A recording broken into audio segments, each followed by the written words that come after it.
he gave that similar answer when EJ Smith asked him if he wants Sirianni back. And he said owner's own, coach's coach.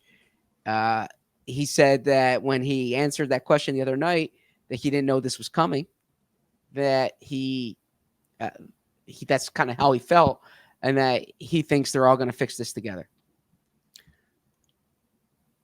I actually did take it as a slight minor improvement on what he said Monday night. How so? Well, I mean, he then gave the follow up of like I've got full confidence in Nick, and he even mentioned Brian Johnson, which I didn't know. I thought that was important that he snuck that in there. I also thought that it was purposeful in. He needs to know and embrace the fact that his voice matters, as like to your point, but I think it was his way of explaining that he doesn't think that his opinion should matter here, at least publicly, which I disagree with, but it is something of an explanation for why he didn't go overboard on Monday night. Yes. It almost would have looked worse if he had come out and been like way over the top this time. Maybe. I mean, to me, like it should be a softball question unless you don't make it that. And I understand he has his whole shtick, and I respect that. Everyone, I mean, you have a shtick, I have a shtick. Everyone everyone has their thing, right? And there's a way he answers questions, and there's a way he approaches it.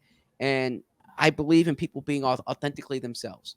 And I respect, like, I'm not telling Jalen to be someone he's not, or I want people's earnestness, right? But to me, it's like if my wife says that you have dessert at lunch today, and I said I had a salad, and it's like, okay, but that's not answering the question, So it's if Did you're you have asking, dessert at lunch today? Yeah, I had a cookie. Emily but I also texting me to follow up. Yeah. But point being that if you say, "Do you want Nick back?" and you say owner's own, coach's coach, it's like say, "Yeah, of course." Of course I do. I answered it that way the other night because I didn't think it was a question. Like, this guy's my coach. I have his back. Yeah. And then you say, "But it's not my decision." Owner's own. I'm here to play. I'm employee number one. And that's Jeffrey Lurie's decision. That's how, that kind of thing. That's like, to me, you can still give that answer that he gave while also saying, of course, I answered it that night because I didn't think it's a question. But to, like how Fletcher Cox answered it. Yeah. Like how Jason Kelce answered it.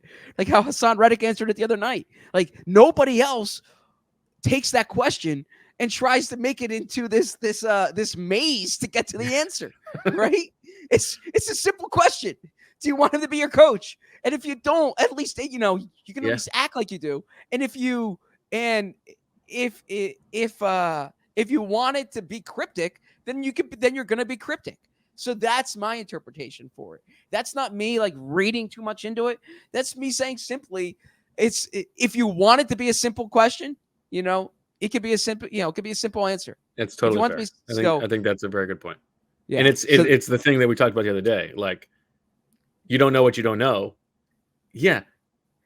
Of course we don't know what we don't know because you don't tell us anything. Yeah. So that's kind of, that was my feeling, is that he had another chance just to say, yes, of course I do. And that's not the approach that he took.